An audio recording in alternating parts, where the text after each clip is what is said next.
There are two very different versions of retirement. In one version, Social Security feels like a small check that shows up every month, just enough to cover a bill or two. In the other version, it becomes a real income source, something you can actually build a life around. The difference between these two versions isn't luck. It isn't how hard you worked. It comes down to a few specific decisions. Decisions most people make without fully understanding what they mean. Today we're going to change that. By the end of this video, you'll know exactly what your benefit looks like based on your salary, your age, and your situation. Not estimates, real numbers. For 2026, let's start with something most people don't know. Social Security doesn't just look at how much you earned and write you a check for a percentage of it. The formula is more nuanced than that, and it actually works in your favor if you understand how it's built. Here's how it works. The SSA takes your average monthly earnings over your 35 highest paid years. They call this your AIMER, your average indexed monthly earnings. Then they apply what are called bend points. Think of them as 3 tiers of credit. For 2026, those bend points are $1,286 and $7,749. Here's what that means in plain language. On the first $1,286 of your monthly earnings average, you receive 90 cents of credit for every dollar. On earnings between $1,286 and $7,749, you receive 32 cents per dollar. And on anything above $7,749s, you receive just 15 cents per dollar. This is why Social Security was designed as a foundation, not a full income replacement. It protects lower and middle earners more generously, and it plateaus quickly for higher earners. But here's the important detail. These bend points are set based on the year you turn 62, not the year you file. So your formula is essentially locked in at 62, even if you wait until 70 to collect. Now let's make this real. What does your benefit actually look like based on what you've earned throughout your career? I'm going to walk you through 5 income levels: $50,000, $75,000, $100,000, $125,000, and $150,000 per year. These are full retirement age numbers, meaning age 67. We'll talk about 62 and 70 in a moment. At a lifetime average salary of $50,000 per year, your monthly Social Security benefit at 67 would be approximately $2,050s. At $75,000 per year, you'd receive around $3,700 per month.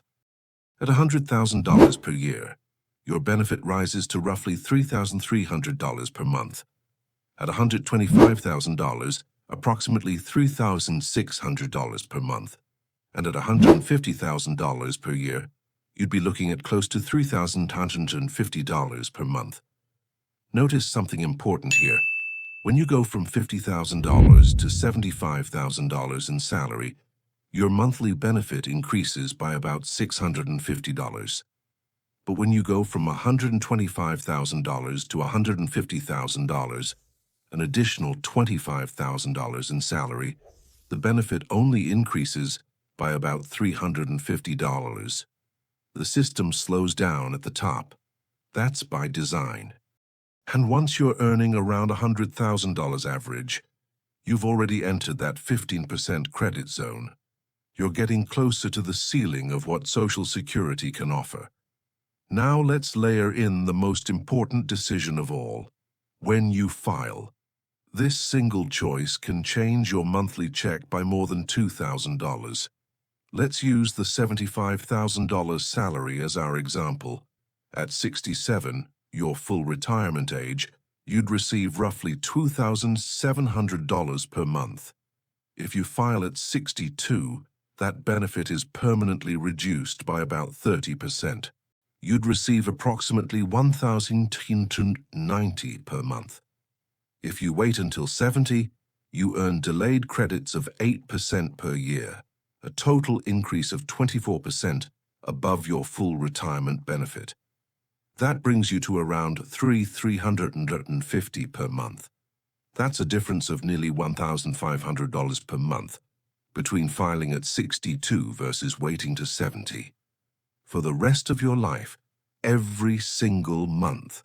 Now, filing early isn't always the wrong choice. We'll talk about that in a moment, but you need to see the full picture before you decide. This is the question I get asked most, and it's the one most videos skip. How long do you need to live for waiting to actually pay off? Let's go back to our $75,000 example. If you file at 62, you receive $1,390 per month. Between ages 62 and 70, that's 96 monthly payments, totaling about $181,440 collected before age 70. If you wait until 70, you receive $3,350 per month instead. The difference is $1,260 per month more. To recover those 8 years of payments you missed, you need approximately 10.4 years of that higher check. That means your break-even point is around age 80. If you expect to live past 80, and statistically many women do, waiting is the stronger financial move. If you have serious health concerns, or your parents passed away in their 60s, filing earlier may make complete sense. This isn't a one-size-fits-all answer, but now you have the math to make the decision yourself. If you're married, the calculus changes significantly, and in a very good way. Let me walk you through a common scenario. Husband earned more throughout his career. Wife took time off, worked part-time, or earned less. If the husband waits until 70 and has a benefit of $3,500 per month, the wife may be entitled to a spousal benefit equal to 50% of that, which is $1,750, if that's higher than her own benefit. Combined, $5,250 per month. Guaranteed. Inflation adjusted. But here's where it gets even more important.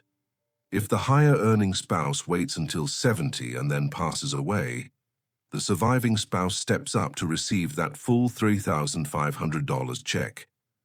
That's the real reason many financial advisors recommend having the higher earner delay as long as possible. It's not just about maximizing the couple's income now.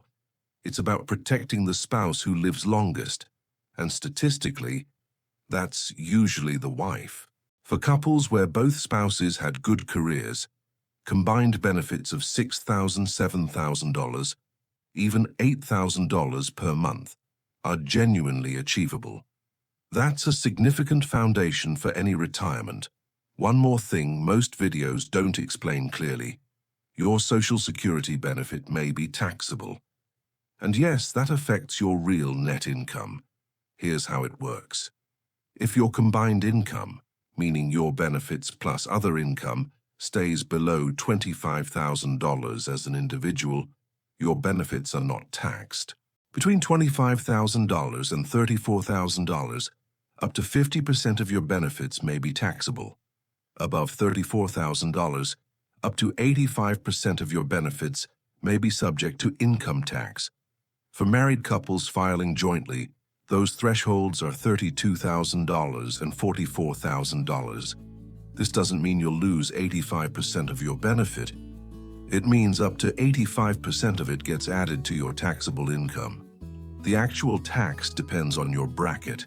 If you have a financial advisor, pension income, or retirement withdrawals, make sure this calculation is part of your overall plan. Eleanor filed at 62 without running the numbers. She was tired. She wanted out. She receives $1,400 per month. At 75, she realizes she still has years ahead of her, but that decision was permanent. Susan spent 30 minutes understanding her options. She waited until 67, coordinated with her husband's benefit, and now receives $3,200 per month. Her husband delayed to 70, Together, they bring in over $6,000 a month, adjusted for inflation for life. Same country, same system, very different outcomes. Here is your 2026 action step. Go to ssa.gov and create your My Social Security account if you haven't done so already. Pull your earnings history. Make sure the numbers are accurate, because your benefit is calculated on those exact figures.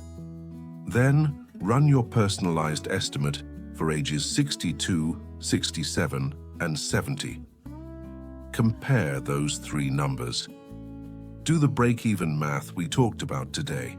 And if you have a spouse, run the numbers together. Social Security is one of the most important financial decisions you will ever make.